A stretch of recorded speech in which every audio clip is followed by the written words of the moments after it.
Hello, everybody, and welcome to the Thing I Love Most show with myself, Noel Varbon, joining you from Spain this week. So apologies for the internet speed. It might not be amazing. And also the fact I look like I'm in a very dark room. This is because I tried to go out on the terrace, but they're installing solar panels on the roof. And there's a wind chime that you still might be able to hear. So it just wasn't ideal. But back in the UK, I have Kurt and Kofi ready to crack on with the show. Lads, how are we doing today? Yeah, very well, mate. Very well. All top good stuff. Top stuff. Okay, so as you know, regular listeners will know, and new listeners will learn that each week we have an opinion from a opposition fan. And last week we had Dave, who was the host of the Talking Wolves award-winning podcast. And firstly, before we get into the game, let's take a look at what Dave had to say about Saturday's win. Hi guys, it's Dave from Talking Wolves. Giving my quick thoughts following Spurs win over Wolves over the weekend. It was an interesting team for Wolves because I think I said on the podcast last week, I was quite intrigued to see how Wolves would approach the game. We got some new signings in before the match and they started in Mateus Nunes, and it was a really good looking Wolves side. Probably on paper one of the strongest Wolves 11s and strongest Wolves squads in total, including our bench, since we've been back in the Premier League. First half, we were really good. We made life extremely difficult for Spurs. I think everyone could see that how Wolves were playing, which is good because, you know, that way you can actually take positives out of the game, despite us obviously losing the match as well. But yeah, we looked really good first half. I thought, after your game against Chelsea last weekend, I thought that it's going to be really tough. Conte is going to get a really big reaction out of Spurs, and I thought we made life really difficult for you. It was really interesting how Pedro Neto, our attacking winger, was dropping back to almost become a wing back to cover the runs of Perisic. I thought we restricted him quite well. But, you know, with all our chances, I think we had 20 shots overall, none of which really threatened Hugo Lloris a huge amount. You know, against teams like yourselves or anyone in and around the top 4, top 6, that you only need one opportunity. And when you give players like Harry Kane any sort of space within the 12 yards, he's going to put it away, and that's what happened.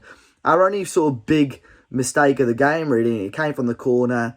I think Nathan Collins, the centre back, was expecting the man at the near post to get rid of it, and he didn't. He left Harry Kane, and it was just an easy finish for Kane in the end. And yeah, I think you boys were able to sit on that and, see out the victory. It's frustrating from our point of view because we had, plenty of positives to take from it, but we're still searching for our first win. Hopefully we could take the good moments out of that game and push on now. We play Newcastle United on the weekend, another tough game, but fingers crossed we can get 3 points. Thanks for having me on, guys.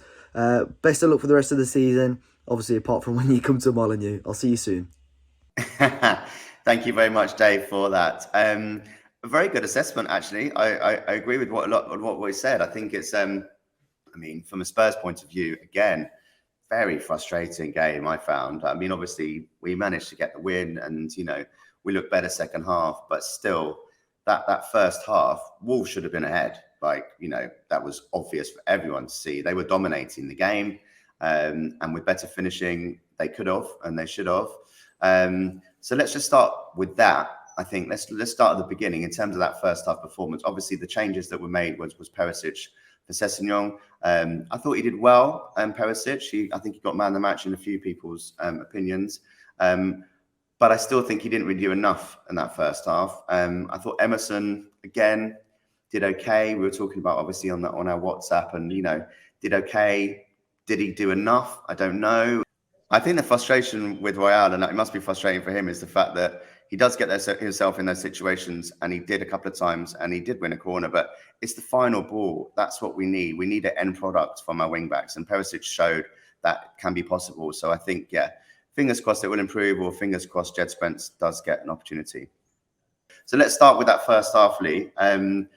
Were you frustrated and were you surprised at how we played and how Wolves played? Because they seem to be dictating play quite well, and once again we had nothing coming through the middle, and again Conte didn't really seem to make a change in that central position till quite late on in the game. So is this becoming an issue? Well, all subs he seems to make for the most part seem to be 70th minute onwards. I think there was about the 75th minute on Saturday, which which was a bit surprising considering that the first half we were probably tactically outplayed. I think we didn't seem to be at it. You think you're at home against a team that, in theory, we should take 3 points off, but we always do have close games with them. It was an early kickoff that they've never set the football calendar alike. And yeah, I thought again it was one of those we go, just let's get to half time and Conte will give them the hammer and hopefully we'll come out second half, which that's how it transpired. What I will say is that first half they tested Hugo once, and I think throughout the game, for all their chances, as he alluded to there, they probably made him make 2 saves, I think, and one of those was from distance. So I think against better teams, we have to start quicker. We have to press a lot harder, a lot quicker, with a bit more energy. And we don't. I know we go on about Emerson, don't we? We just get there. But I thought what was quite telling was when we did score, Perisic was the man who, with wing play, ran at his man. Dropped a shoulder, stepped over, went on the outside, won a corner. When Emerson gets it, there's nothing. There's nothing. There's rarely a change of pace. There's not a drop in he genuinely doesn't have it in his locker, and that's why I say I don't want to be harsh on him. He's limited. He's limited. Yeah, and I thought he did okay defensively. I think he did okay defensively, and I think that's obviously something which he does. That is part of his game, but he is more of a right back, as we know. Yeah, you know what I mean. And I think it's not his role. We've spoken about it. Something we are, outside the group in the WhatsApp group, and defensively, I think he's become a bit tighter. I think Conte's worked wonders with him in that area of the pitch. But going forward now, which is where we expect to, I'd much rather he just gave the ball to Kulusevski every time he was up in that area of the pitch. Just give it to him and then sit back behind. He does do that quite a lot, but it's just such an obvious pass to make, and it just seems like it's all very, very telegraphed, and it just seems like it's coming. So it is a frustration. He's a very simple character, so it's got to be telegraphed. That sounds harsh, but he hasn't got a trick or nothing else up his sleeve. So he's going to be easy to mark out of the game, and he's going to be easy to attack. And as Spurs fans, we need to accept that as long as he plays. Yeah. What were your thoughts on Son's performance, Kofi? Because he again looked a bit flat. Again, he looked a bit frustrated. He didn't have a huge amount of chances, but he was coming deep, trying to get the ball. First touch was a bit off. Do you think he's? And the weird thing was when everyone thought it would be Richarlison for Kulusevski, it was Son that made way for him late on in that game. So, is this just a little bit off form? Is it a bit fatigue? What normally this maybe happens towards the end of the season where Son is not on his game, or do you think he's just getting into the swing of things in the new season and he's going to hit the ground running shortly? I think it was interesting what you said last week, Noel, that you said he's still on pre-season, and I do wonder if the pre-season is affecting him in terms of emotionally. It was huge to go back to South Korea, all of that adulation, to walk out as captain. Not just at the games or at the training sessions, but the airport, whenever they went out for dinner, the crowds just wanted to see him. And that's got to take an emotional toll, and that emotion can drain people. So I do wonder if that has played into his performances at the beginning of the season. But no, you're absolutely right. He was a little bit flat. There's been a couple of times when he's held onto the ball, probably wanting to try and score instead of laying it off. He's not quite on it at the moment. He's my captain in my fantasy league team, so I need him to get on it soon, and I'm keeping the faith. Right? I'm keeping him in there because that is good. That is good. I like to hear that. I put in Perisic this week, so that will undoubtedly mean that he probably won't start, and if he does start, we'll concede, and I've given him the curse. But I've taken out Kulusevski, so that will mean that Kulusevski will bag a couple. So it's all good. It's all good. Let's talk about that centre midfield pairing again, then, Lee, because obviously it's not creating that much. The players the fans are getting frustrated with Holberg, I think, and that's not nice. But it's also it's a frustration for all of us, I think, because he is not as progressive and he's not the same player as in the Dembele type or whatever we're talking about. Zuma that we hope he might be in terms of getting that ball and running with it. A couple of times he did run with it. He run down the left wing, and then he just literally just hit it into touch. And it was like, where are you going? And he is a rabbit. He's like, he doesn't have the skills, and that's not necessarily his fault. But it's like, you know, when do you think? I mean, obviously we've got the rotation coming up, as I mentioned, because we are going to have the Champions League games. You know, we're going to go down to sort of the classic sort of the Saturday, Wednesday scenario. But what do you think his thoughts are on Bissouma, and do you think that will eventually happen? Because it's just frustrating, I think, for all the fans to see at the moment currently. And with that formation that we're playing, we need that creativity coming from somewhere. Yeah, I don't think it's going to change anytime soon. I think you're right. He runs off down the pitch, and you think, God, a player again, a bit like Emerson, had a bit more about him in an attacking sense. He could probably create something. He could probably, you know, if he didn't look like a rabbit in the headlights, he could probably stop. He's strong enough to hold the ball up and bring somebody else into play, but 20, 30 yards up the pitch, which would be amazing. Not the case. Like you said, he kind of just loses it and puts the ball out of play, or will overhit a pass. And then randomly he will go and hit one bottom corner and get you, you know, and get you a point in a London derby. So I think he's one of Conte's soldiers. I think he's one of the guys that he actually believes in, because he likes the fighters, he likes the passion. But I thought Bentancur had a better game. I thought he was quite, the way he shut players down, I thought he was quite tidy, forced mistakes. And I think if there's a swap, I think it will be Bissouma for Højbjerg. And I think it's just a case of, it is a matter of time, and it is a case of bringing Bissouma, Spence, and then boys up to his kind of fitness levels that he expects and that he likes. And then I think we'll see a change. I think there's a number of other changes that the players need to make as well, because one of the things that happened straight away in the second half was that the wing backs played a little bit more in field. So then they're helping the guys out, because otherwise we've got two in midfield and they're getting overrun. And then also Kulusevski and Son need to get back into the midfield and help out too. So while there's only two of them sat in there, actually there's four other players on the pitch that should be helping in the midfield. And I don't think we're quite seeing that happen regularly. Yeah. Well, that's the thing, though. They're almost we want them to go wide because that's where the space is. And that's obviously why that's the frustration, I think. I think for me, what frustrates me about Højbjerg is when we're on the break, for example, or when there is that transition in play, it's almost like Dele Alli was when we had Ali towards the end. The brakes seem to stop with him. The brakes seem to slow down, and they seem to go backwards or sideways.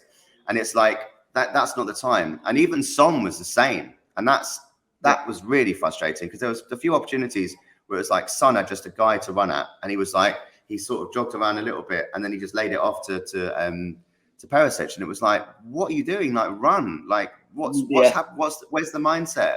Where's the attacking mindset? And that's, you know, that's a frustration for me. And I think the whole thing. I mean, we're missing out Skip as well in this, you know, quadruple people with the quartet. Obviously, I think you Skip summarised it. He's done well.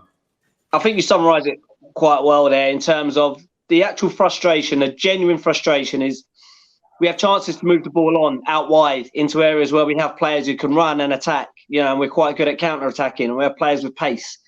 And when it hits them, certain players, they're not moving it on quick enough, or they, you know, it's staying in this 20 by 20 in the middle of the pitch rather than just banging it wide, getting down the line and getting towards the box.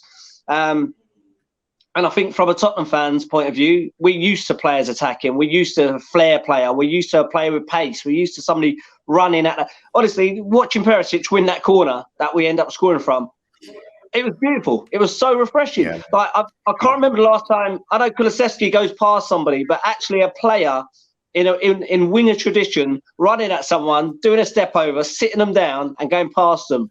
Haven't seen it in the Tottenham shirt for ages. It's almost Ginola-like. It was brilliant. Yeah. And that's what we're missing. That's what we're missing. And that's where the frustration is, that the boys in the middle, they're not technically good enough in an attacking capacity, but they are technically good enough to, well, I'm not sure about Højbjerg, but pass the ball accurately for 10 to 15 yards and get it out wide. and that's all we're asking. Get it out wide quicker. Yeah, I mean, I am looking for Skip. I'm looking forward for Skip to come back because he did have a really good few months last season before he got injured, and he was a little bit more driving than Holberg. He was a little bit more attack minded, a little trying to thread balls through, and he's got more pace, and he does get stuck in a little bit more, and so that should be something to look forward to. So let's talk about that Perisic performance, because obviously he was involved in the goal. Weirdly, it was a sung corner, and it wasn't the best corner, or maybe it was a planned corner.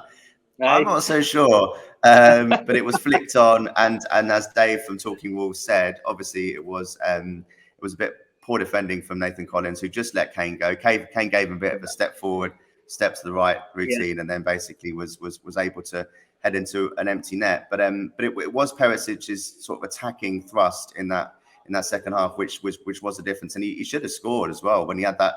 He tried to, I think, pass it maybe Holberg or something. And it was a perfect opportunity to shoot with his right foot, and it would have been a great goal as well. What were your thoughts on Perisic's performance, and is this sort of like the benchmark now for the wing backs in terms of sort of getting that sort of to the byline, getting the cross in as he did for that Kane header in the first half, and then just being a bit more of a threat from set pieces? I think, as Kurt said earlier on, it's like having a winger back, having a Spurs player back. It feels really good. It's the sort of player where, they get onto the ball and you stand up in your seat and you've got that expectation and that joy that something may happen. You can see his quality. I don't think his age is causing us or going to cause us an issue at all. If he is running out there for 60, 70 minutes, that's fine, because that's enough time for him to do some damage. And yeah, he can take people on. He can play in a good ball. As you say, there was one moment when he maybe made the wrong decision and should have just had a go and shot when he got himself into the box. But otherwise, he made a real difference for us. Yeah, my friend did mention that last season for Milan, he was substituted quite a lot around the 60, 65 minute mark. So that seemed to be the case. Again, I think it was 75 minutes that it happened this time. So that's maybe something to think about. But I thought it was a strong performance again. It was the attacking bit with confidence. Something, and that's what Sessegnon needs to learn. The way he attacked with confidence. There was no hesitation. There was no thinking. Well, the only hesitation when he passed the ball, but the rest of it, he attacked with confidence. He looked like he wanted to run it. Yeah, he looked like he wanted to get down the line. He looked like he wanted to get in the box, and that's refreshing. That's nice to see somebody not checking back and owning the situation. Yeah, definitely. I mean, as Conte did mention, the 3 games that we have played so far, we lost last season in terms of at home to Southampton, at home to Wolves, and away to Chelsea. We've got 7 points from these games. We're not in a bad state in terms of those positions, but it's just the performances, I think. And it's definitely the first half performances, which is a concern. But then again, you only got to look at the Liverpool game last night, the Chelsea game on Sunday. That is some crazy stuff going on. Like this is a really interesting season. So to be in this position that we are after 3 games and not playing well, I think is a decent place to be, and it can only get better. We can only click more.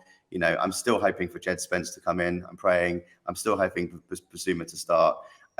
What were your thoughts on Richarlison when he came on? I thought he was quite again, just gave us a little bit of a sort of an attacking option on that left hand side. And it was a great little nutmeg when he did cut inside, and then it was a poor finish, but it was a really good run. And a couple of times you could see that that's in his mind, isn't it? It's just like he wants to either win a corner, win the ball back, or literally get that shot on goal, which is what you want.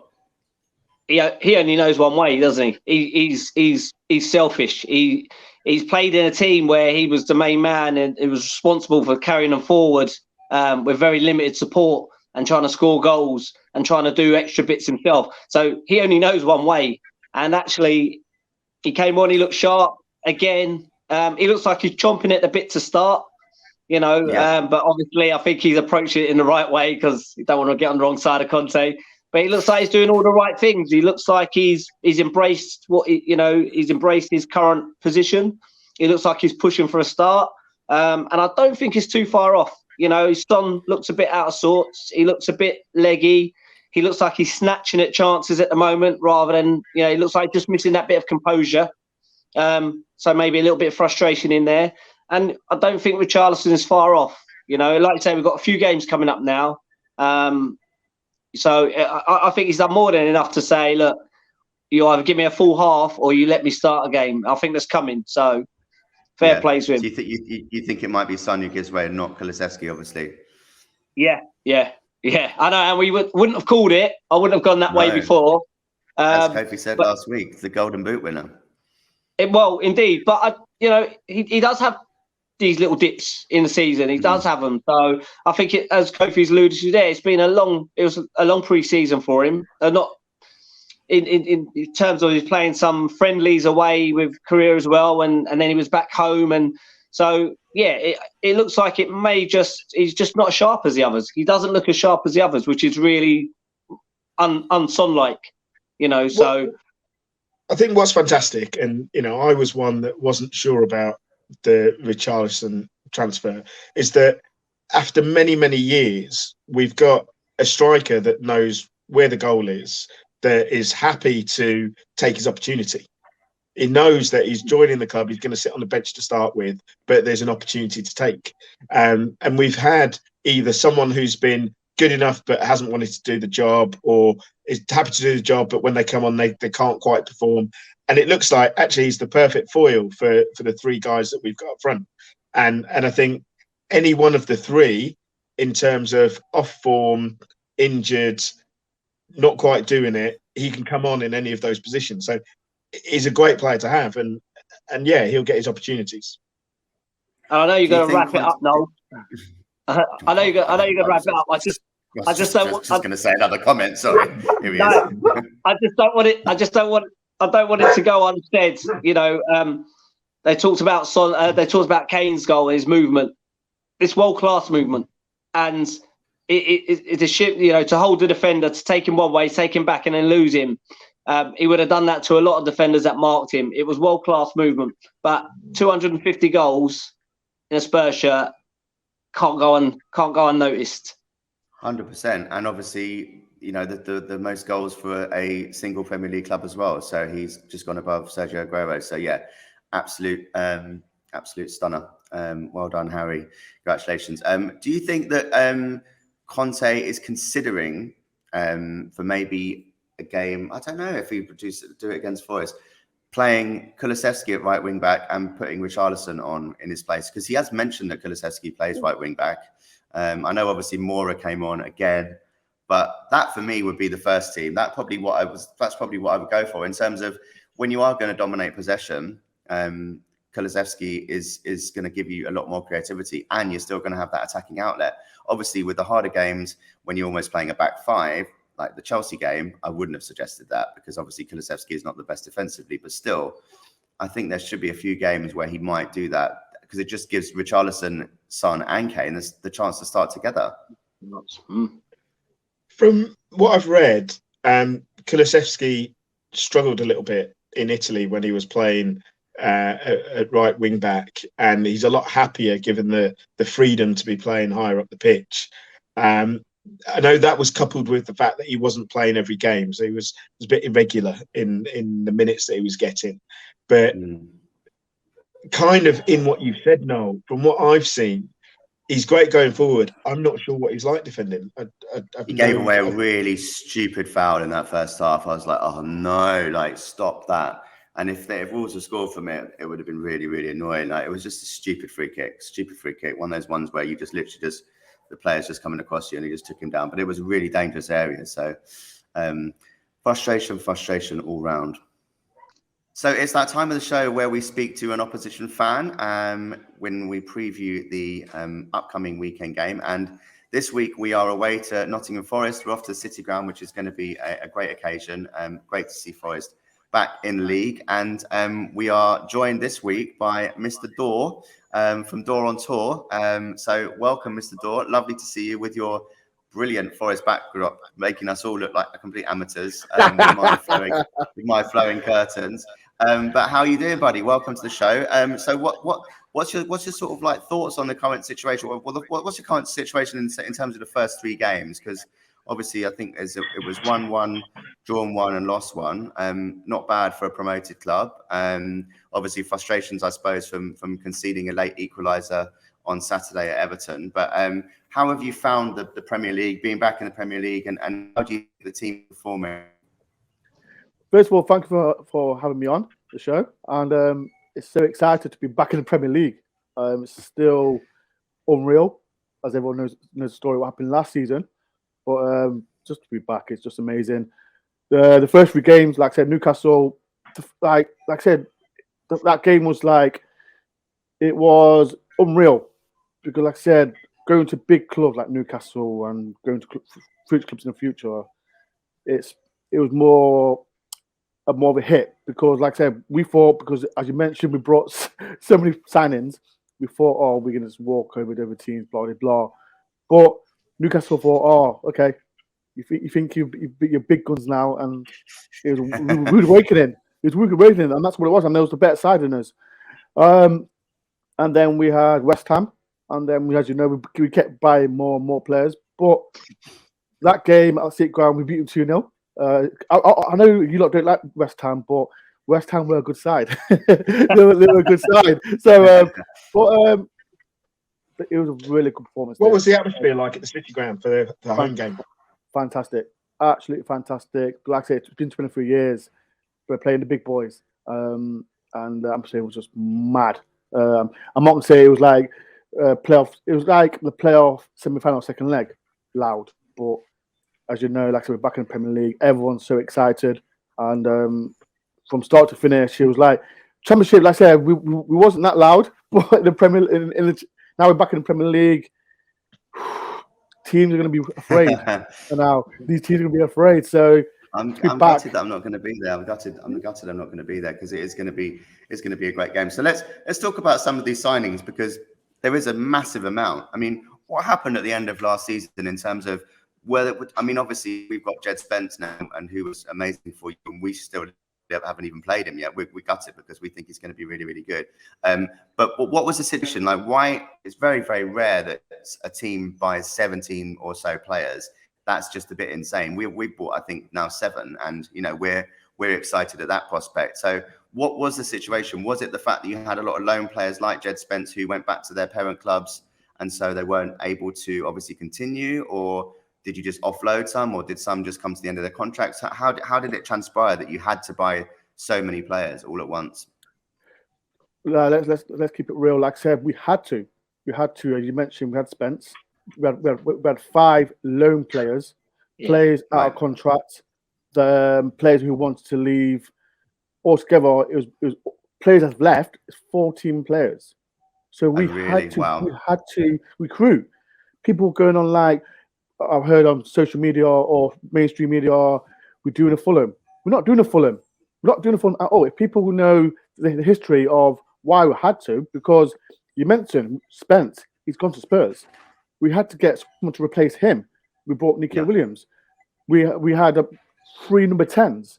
People mentioned we had to bring Jesse Lingard. The way Steve Cooper plays football, we had to get someone who is experienced and who knows that role so important as well. So to bring in someone like Jesse Lingard, experience with Man U, he's done it with England, he had a spell with West Ham as well. Why not? We bought Dean Henderson. Samba left. Fantastic goalkeeper. We had to bring him in. The rest of the players, I'm not going to mention all the rest of them we have. But there's so many, and they're good players, to be fair. They're good players. Henderson, I think, is a good keeper.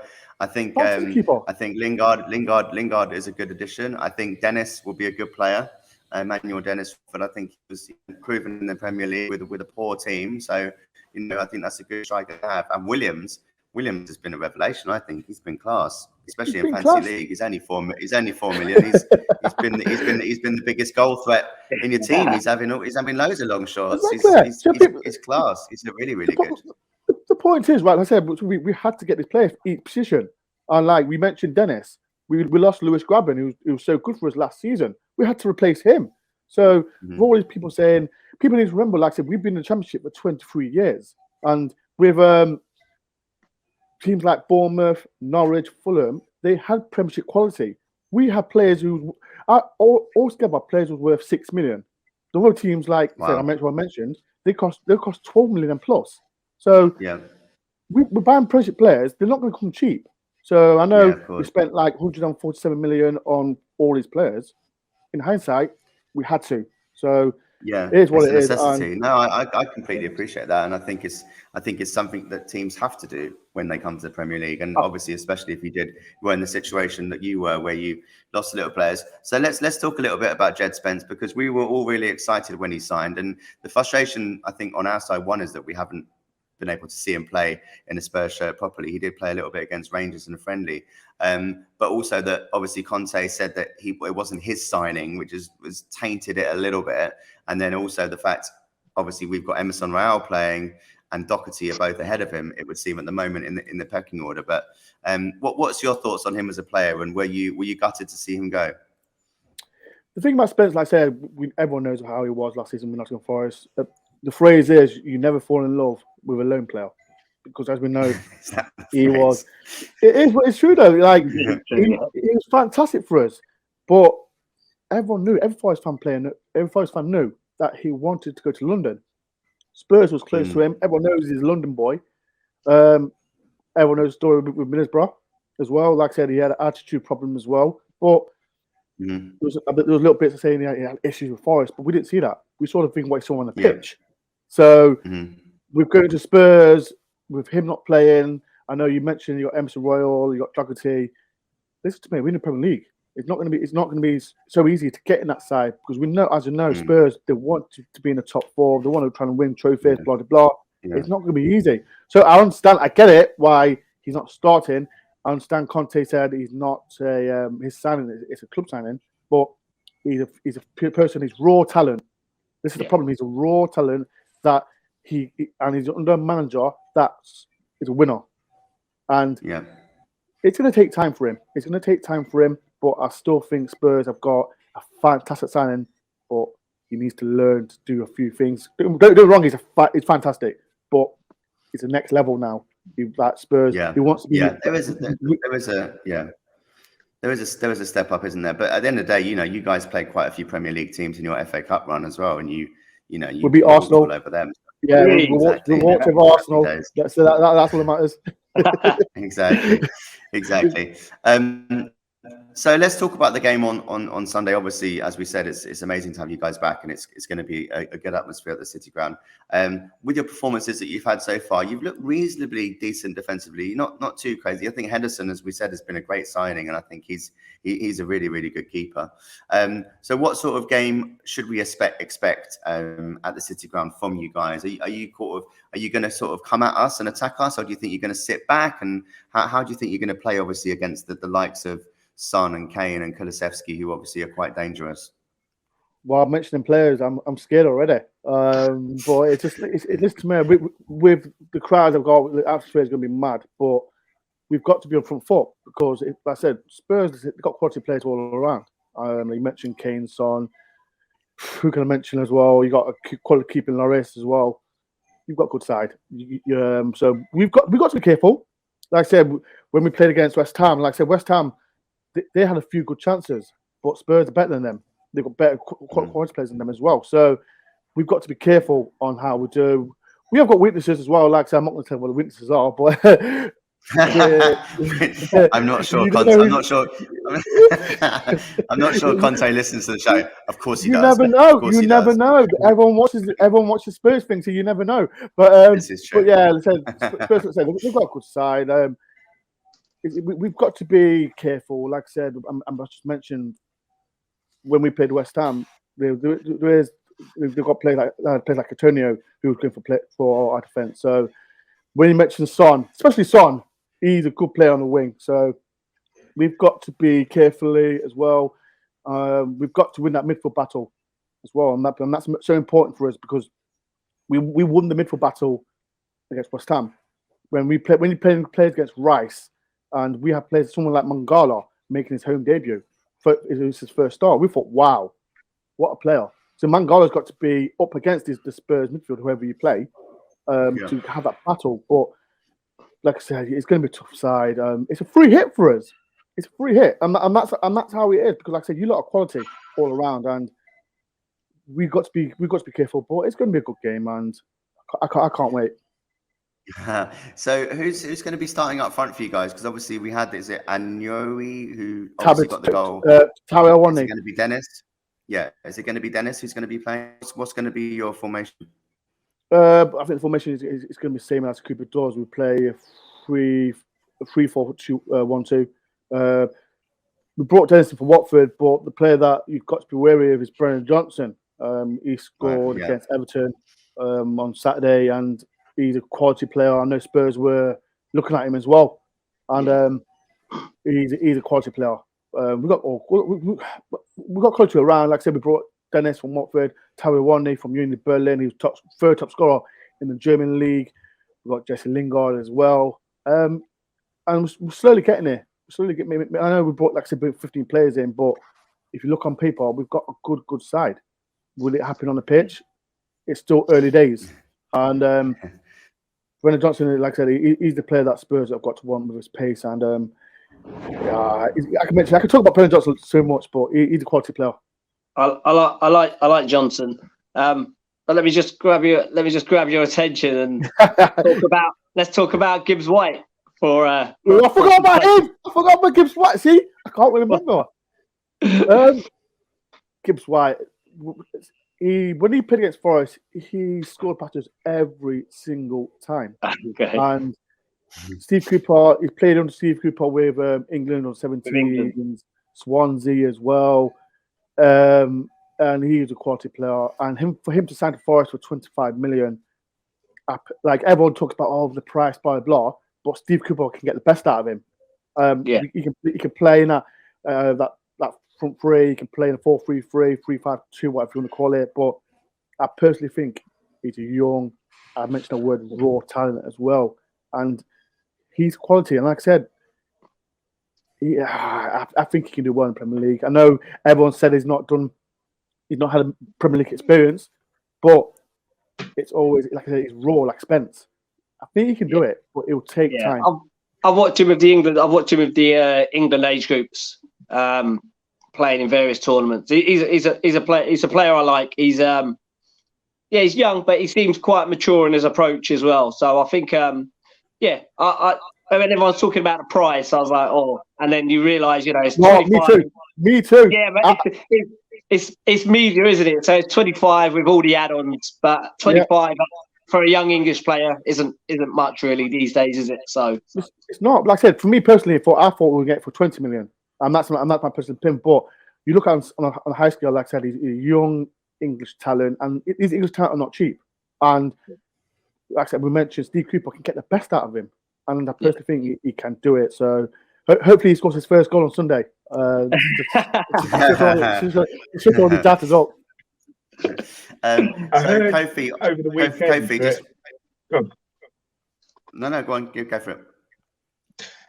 I heard over the weekend that your 11th player had made a debut, which I think is a bit of a record for the first 3 games. Do you think that Steve Cooper, with his FA England experience, can sort of meld teams together and is used to having lots of different players from different places? 100%. 100%. He come into the club, as you know, Chris Hughton, ex-Spurs coach, did an awful job for Nottingham Forest. Steve Cooper come in, and the players, like I said, I was thinking about League One football now. I really was, because the awful start we made. And he come in, and like I said, he had to work with a group. And the group that he worked with, like I said, everyone knows the story, was just amazing. And Steve Cooper, he had to bring his own players in, his own identity as well. And I think he can. Like I said, everyone mentioned about all the 15 players that we brought in. But in hindsight, as I mentioned it, we had to do it. So I think Steve Cooper can do it. The players that he mentioned, like he started when his first signing was Dean Henson, so he had to start from the back and move on going forward. So I personally think he can do it. He can do it. Like I said, it's going to take time.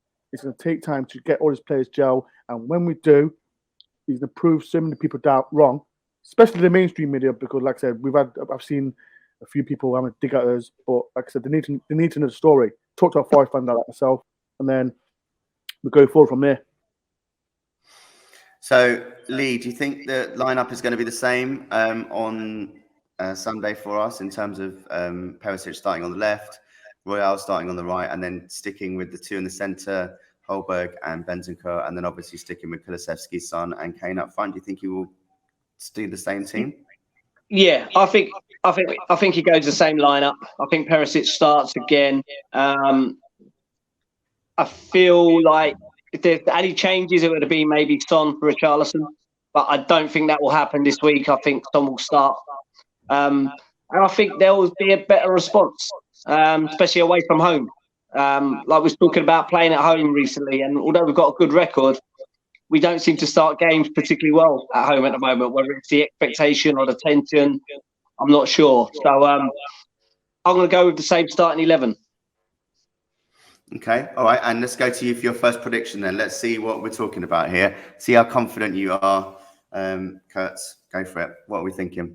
You want me to kick it off there? Yeah, I want it. Right, well, we can actually before you do that, let's look at the league table from at the current league table and to see where we are in terms of our predictions. Last week, I went for 2-0. Did we all go for 2-0 last week? But here they are. So this is what they're currently looking like, as you can see there. So that's an interesting table to see. I'm not doing very well. Sad times. So, okay, predictions for you then, Lee. Where are we going? I'm gonna keep it relatively close. I know I watched the Forest West Ham game, and they played particularly well. There was a great atmosphere, good energy, and I think if they come at us like that, I think it will be quite similar. However, I feel like they need to score, and goals isn't their strongest point at the moment. So I'm going to go with us to take it 2-0. 2-0. Okay. All right. Kofi, over to you. I think Forest are going to come at us. You know, it's as Mr. Dorr said, there's a bit of a free hit for them. You know, that they can just go and play. And I think at home they'll do well. So I see them scoring, but I see us winning. So 2-1. 2-1. Oh, you guys are both taking good predictions. Okay, yeah. I mean, if Sanchez does start, and then obviously I think it was almost 8 hours of football that he's played with, they haven't conceded. Is that going to change then? I'm gonna go 2-1 as well. Actually, I'm gonna go 3-1. Why not? Let's just go for it. I've got to try and be different here. I'm gonna go 3-1. I'm gonna say that I think it is going to be quite an expansive game, and I think that plays into our hands. And I think if Forest do come at us, as Mr. Dawes said, then I think that actually does suit us, because we are obviously a counter-attacking team, and so we will hopefully maybe get a couple of goals on the break. Richarlison to bag late on after coming on as a sub, and Son to finally get his shooting boots on. So yeah, that's going to be our predictions. Obviously, Mr. Dorr, I'm not suggesting that you are going to go for a Spurs win like us. We're just stupidly confident and cocky. Just the way we are, to be fair. So what are you thinking the scoreline is going to be on? We do obviously have the opposition fans as part of our league table, of which you will be part of. So what score are you going for on Sunday? It's going to be tough. Like I said, you got quality all around, man. You can't hide that. I said, I don't do score predictions until an hour before the game. I never do, but because it's Spurs, I let you lot off.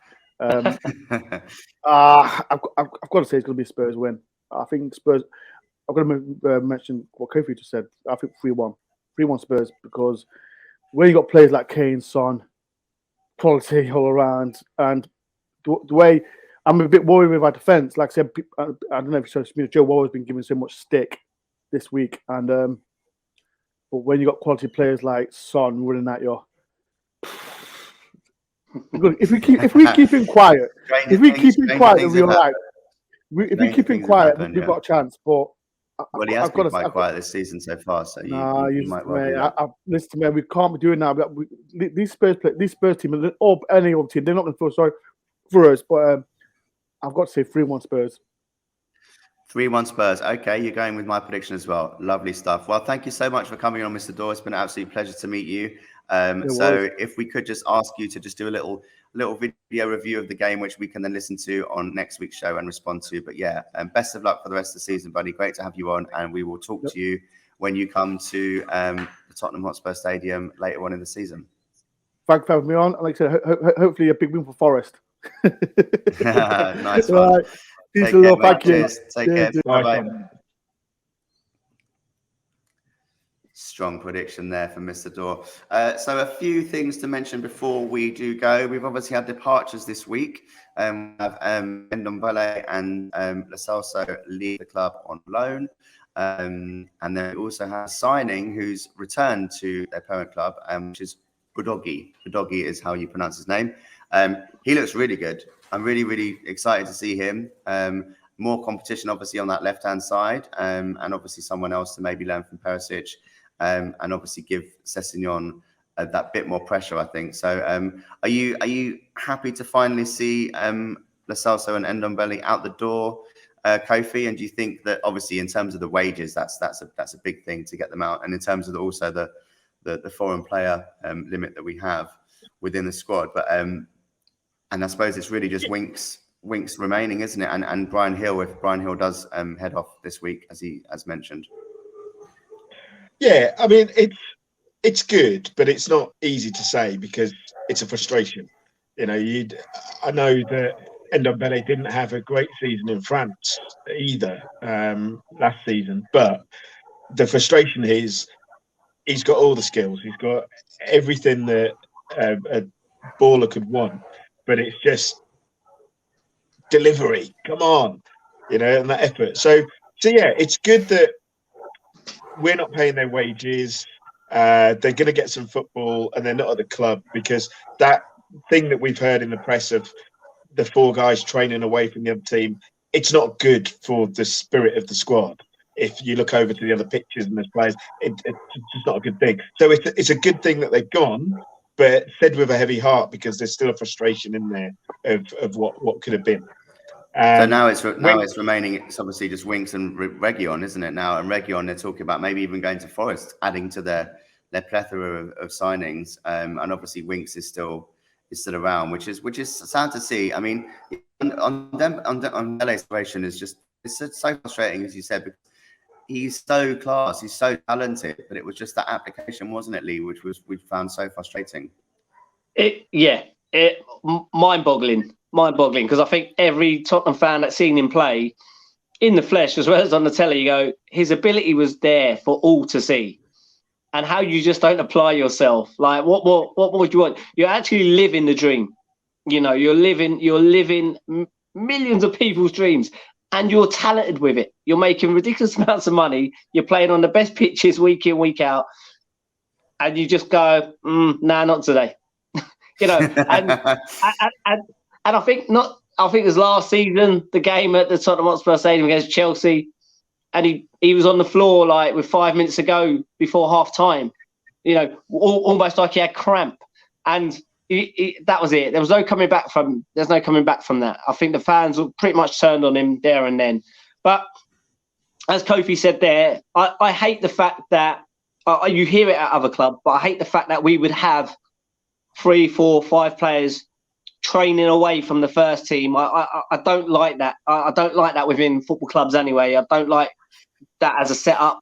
I feel like it's a real division within the squad, and it has to be managed really, really well and really delicately, because people have friends in there. You know, people have grown up there for a long time. I'm delighted to see the two go, because I don't think they gave what they could give us. And, you know, as a fan, you've got to feel a little bit robbed by that. And I'm gutted for Winks, because he's one of our own. And I feel like the change in management, the change in style of football, the change in positions, he just never found his first team feet. You know, Poch liked him. But listen, I hope he goes, and I hope he stays in the Prem. And I hope he finds somewhere, you know, whether it's a mid-table side that play a bit of football, and he can show that actually the stuff that made him an England player. And I genuinely hope he goes on and does that.